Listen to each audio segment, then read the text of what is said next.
Avui visitarem els barris de l'est de Sant Feliu, Roses, Castellvell i Mas Lluís. Som-hi!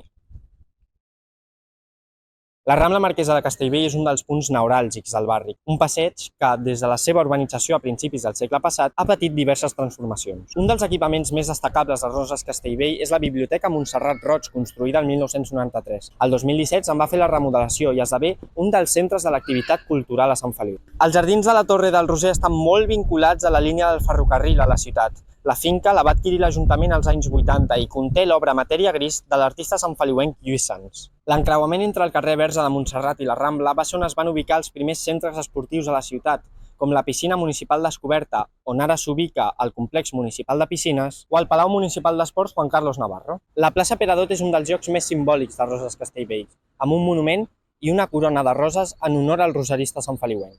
Una de les curiositats del barri és la Torre Victòria, un edifici noucentista de principis del segle XX que va ser edificat per una família barcelonina que venia a estiuejar a Sant Feliu. El carrer Josep Ricart, el carrer General Manso, el carrer Marquès de Monistrol o el carrer Joan de Batlle són alguns dels exemples del creixement del barri, amb la construcció d'edificis i cases als anys 60, 70 i 80. Precisament, a prop del carrer Joan de Batlle trobem la plaça de la Solidaritat, amb un gran mural que pretén reforçar el valor democràtic i cívic de la solidaritat a la ciutat. El passeig Comte de Vilardaga és l'eix vertebrador de Mas Lluís, on s'ubiquen els comerços i la vida social del barri. L'Arxiu Comarcal del Baix Llobregat ha transitat per diferents equipaments de la ciutat. El 2015 va situar-se al bell mig del barri, en aquest edifici d'aquí, que també acull el Centre d'Estudis Comarcals del Baix Llobregat i el Centre Cívic Mas Lluís.